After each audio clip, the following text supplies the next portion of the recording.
Myself and Mike and some of the youth workers were doing something at the Memo beforehand, and we were doing it for probably like over a course of a year or an autumn period, something like that. And we were running it, and it was a bit bland. It was a bit like didn't have much of an identity. It was just a room. It was just a Memo hall, nothing added to it. And from that was like we sort of looked at it and thought, well, I reckon we could do something about this, you know. One of the things, I mean, I was hitting the clubs at the time, because we're talking a while back now, and also previously I've been to things like the raves, like Global Gathering and Fantasia and places like that, where your night out was an experience. It wasn't just like, you know, you just wasn't going to a room. It was, everything was delivered with power and zest and all that. So from that, I created a paper. I can remember going over to Mike's house because we were running a youth club at the time over at Barry Leisure Centre. And we sat down, we looked at the paper and said, oh, this is where we need to go. We need a logo, we need an identity, and also we need a lot of investment if we want to make this work. Otherwise, we don't have to bother, but what's the point doing it on a down low? If we're going to go and do it, let's do it properly. And so with that in mind, he looked at it and he went, oh, I really like this. And I can remember we had a meeting up the pub, and all the youth workers were there. It was after one of the memos, I think, and we had a meeting. And it was like, what do you think? And he passed around the paper, and then people sort of grabbed onto it. And I'd only used the name Vibe as an example. And he said, well, we're going to call it the Vibe now. I was like, well, you don't need to call it that. We can call it something else if you want. He went, no, I think the Vibe's going to work. It's going to work. And from that moment on, everyone sort of like got behind it. And it kind of like took off. So we got all the T-shirts, we got all the logos, we got all the banners made, and we started talking to the people that were going to help us on the other side of the event in terms of police, because we had to speak to them and what we were going to do and how we were going to go about it. And so that's kind of like how it first started off. One of the things that I get reminded of when we first started out, it took about 3 or 4 months to get off the ground, and I can remember the first month it was about 200, 300 people, and I think by the third month there was 900 young people there, and the Memo was absolutely buzzing. And it was a bit hair-raising for us because we had all the systems in place, but seeing that many kids or young people in the Memo at the time was like made your hair stand on end. And I can remember going out with one of the youth workers, and we went into the local parks and we wanted to see if there was any young people drinking, and they know who they are, the ones that are out there, right? Because we must have caught them. And we walk along and you see a group of youngsters with a flag and a cider or something standing around looking cool, and we walk up to them, take the flagon off, turn the top off, and just pour it out in front, and you could watch the night just disappearing, you know, as their flagon went down onto the pavestone and drained away. And I think they respected us and we respected them. We were a group of youth workers doing something. We were authentic because we knew all the young people, because we were all us youth workers were some from Barry, down at town end of Barry, some from up by Homeview area, some from Roos. We were dotted from all over the place, and we knew the young people, and so that really sort of like helped it along. But I think really what made it grow, it was how it grew, was that it was exciting, it was a little bit edgy, the tunes was all current, we were playing sort of like remixes as well. We had a thing going on in between the events. Now this is the important thing, was that in between the events we had youth centres that were all contributing. So we had a newsletter that went out to all the young people with a top 10 on it, latest teen news and blah blah blah. We had people were doing their dance moves ready to go on stage, they were getting their rap polished, they were in the studio doing their latest tune. Do you know what I mean? All these things were all there working towards that next month. So they were doing all the advertisement for us. The word of mouth was buzzing amongst young people to what you're going to wear, to when you performing, was all part of what was going to be the next month. So I think that's really why it sort of like grew and grew quickly, because young people took hold of it and owned it, because we were doing things in between the monthly events, you know, and it wasn't like a teen disco anymore. We used to speak to the police quite often, and they were really helpful with us, right? You know, because once you're at the end of the night and then 900 young people are making their way out, and there's parents waiting outside and all the rest of it, and there might be some other young people which you haven't been able to let in. it can make for quite an interesting mix at the end of the night. So we had a good relationship with the police to start off with. But I can remember the police got it wrong on one of the occasions. And so we told them about, oh, we're going to need a presence. Nothing too in your face, but we're going to need a presence from the police because we don't want anything to get out of hand. There's a busy road there and everything. So they sent police horses with the full kit. And I can remember, young people coming out going, whoa, what's this, 18-hand stallion, with all UV, with all the full livery on it, outside the event. And I was like, oh, I think that could have been a bit of overkill. And so we went from that kind of relationship with the police to one of my fondest memories was when they were inside the event, all their utility belts are off, they got a t-shirt, name t-shirt with police officer written on it, and dancing to House of Pain, jump around with the young people. And I thought, we've come a long way, do you know what I mean? And also I think police work came a long way as well, in terms of being able to talk to young people and see young people a bit differently, not as, oh, get off the street corner. It was like, oh, Michael, I've seen you, do you know what I mean? So how's it going? I think in terms of young people getting into sort of bad relationships with the police, I think we had an impact on that, and I think that was one of my fond memories. Another one was 900 young people there in a room, teenagers.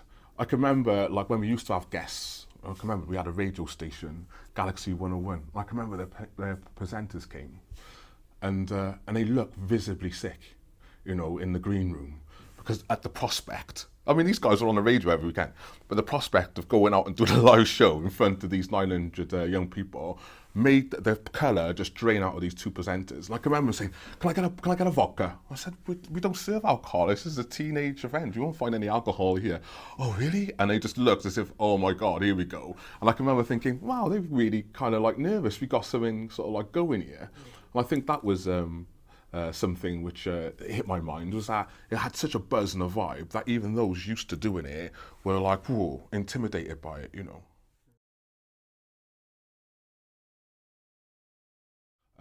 It was named after a young girl who died of a brain aneurysm at one of our events, and it hit everybody hard, and so we developed an award out of it, a talent award out of it, which Sammy's parents helped judge.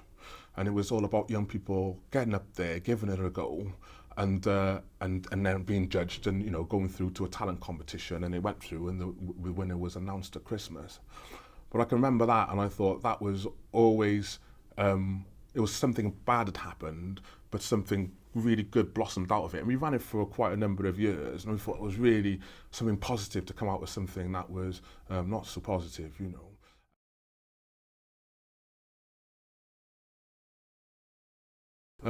So I'm just trying to remember. We had Big Brothers, we had N-Dubs, Tulisa and Dappy came down, Sway, Lethal Bizzle, Roll Deep.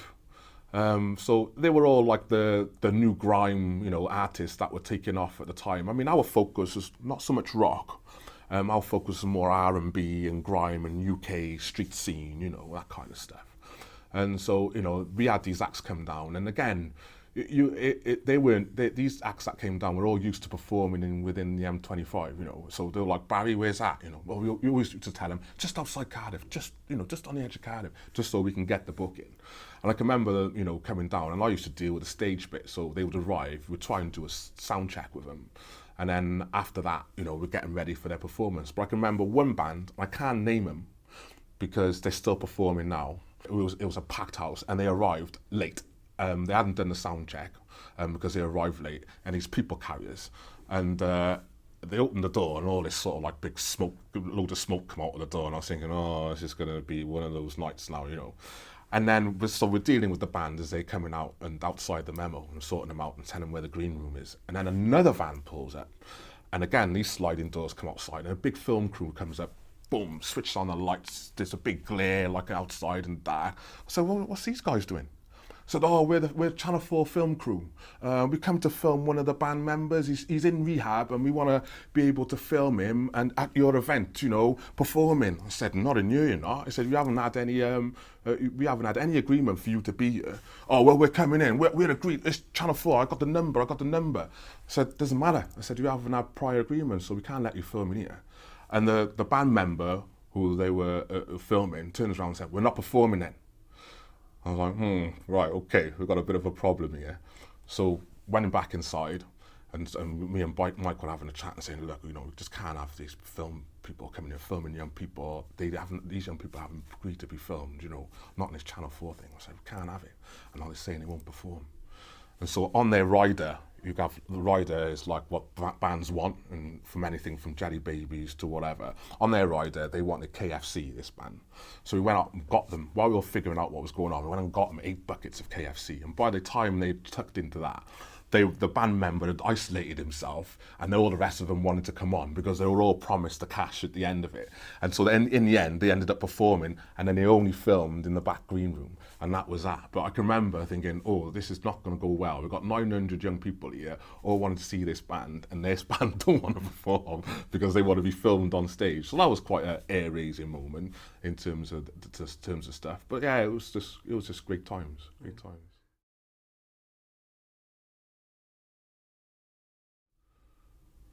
Well, I can only speak from what I saw, and I'll start with myself. I mean, what it meant for me was that we were doing something positive for the generation that was there. We were providing something which, an outlet for young people to express themselves and celebrate themselves being young people. And it was done in a way which was positive. It wasn't a negative thing from being on the streets and being labelled with ASBO orders and whatnot. It was something where they can come, be themselves, dress the way they want to, and express themselves and celebrate themselves. And for me, that was the kick. And I missed one event in 10 years. And I can remember every time you go on the stage and you grab the mic, every single time there would be hairs standing on the back of your head. Because you'd look and you think, wow, everyone's engaged. There was just always a sort of like a buzzing energy about it. And the fact we went for such a long time with no real issues. I mean, we used to have young people from Bristol, Newport, Bridgend, ride the train, dropped off by parents or whatever, to come to the event.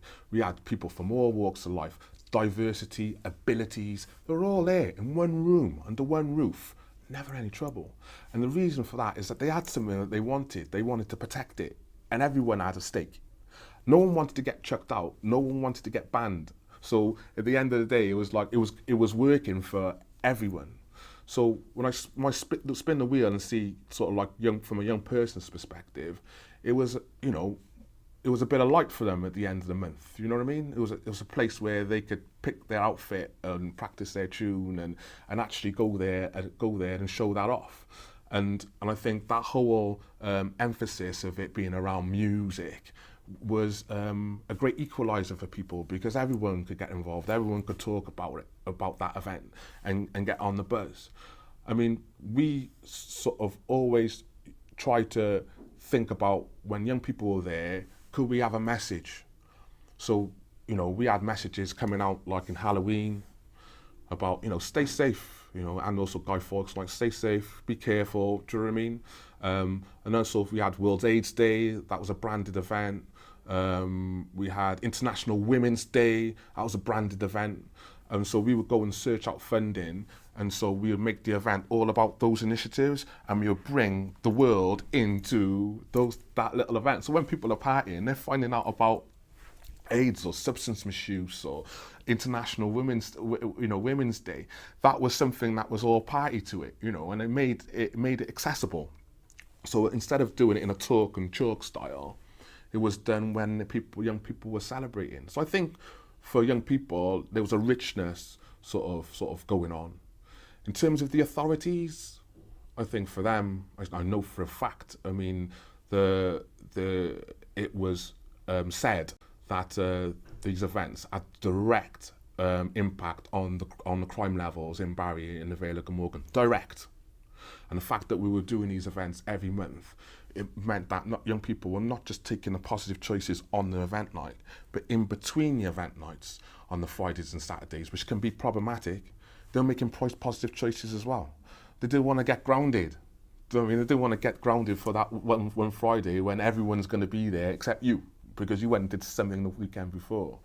So it has such a positive impact on in terms of for the authorities, for them to turn around and go, well, you're having an impact too. So we were able to be a lot of things to a lot of people, and I think that what really sort of like made it work for everyone. So when you ask me what it means, it depending on which lens you're looking from, it was positivity all around.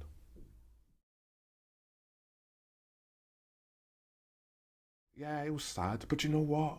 I look back at memories of that, of those 10 years, with just so much fondness.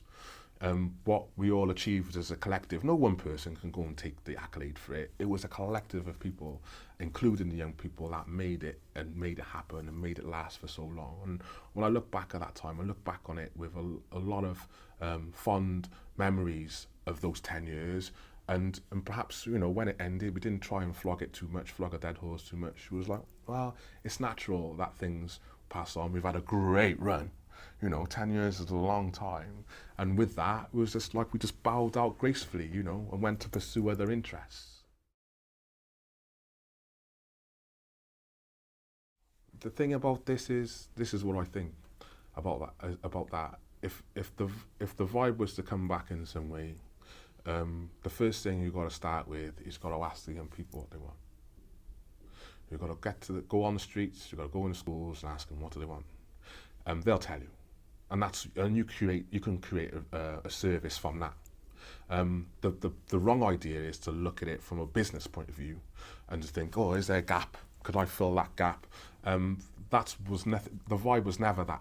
The vibe was a social enterprise. It was every money piece of coin that came across that door, that a young person put across the counter, went into the next one. You know, and that's how it sustained itself. It was a social enterprise. It was never about money. It was never about making any money. And as soon as you look at it with a commercial lens, you're losing the essence of what it was about. And it started with young people and it ended with young people. And if something was to start again, you'd have to ask them.